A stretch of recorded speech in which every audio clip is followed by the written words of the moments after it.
Hello, I am Steven Shuttleman, a developer in Objektgraph, and in this video we'll be showing you how to use the object diagram.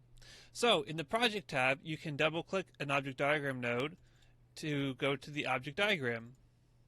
And in object diagram, it starts off blank because there are no objects. In this case, there are also no types. So those of you who are familiar with object-oriented programming would know the type as the word class. But for this case, we're going to say the word type.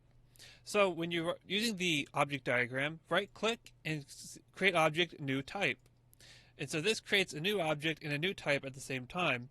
In this case, we want a player type because you need players in the game. And then you also need another object, so you need more than one player. So this option creates a new object of the type player. So now you can see that they are both the same type because when you click on the player text, they both highlight. So now you need more than one type though. You can't just have one player type. You also need a pawn type, so create object, new type, and type in the name of the new type. And then you can make new instances of that type if you want to.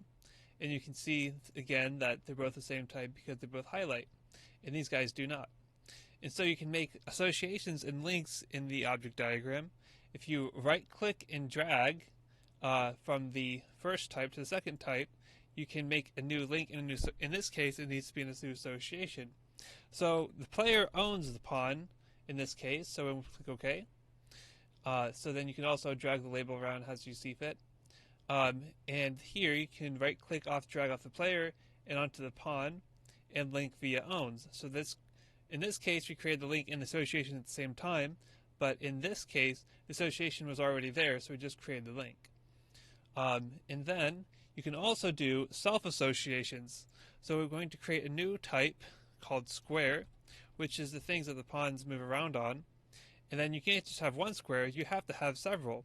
So you have a new type, you have a new square, new instance of the type square, and you right-click drag off the first square onto the second square, and then enter the new association, let's say next, for example, click OK, and now this is a self-association because it links between two objects of the same type.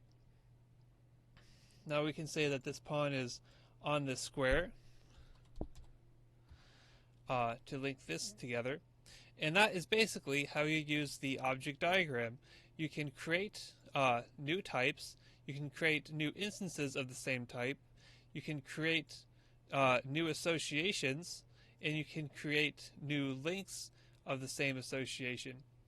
And in the next tutorial, we'll be showing you how to use attributes in the object diagram.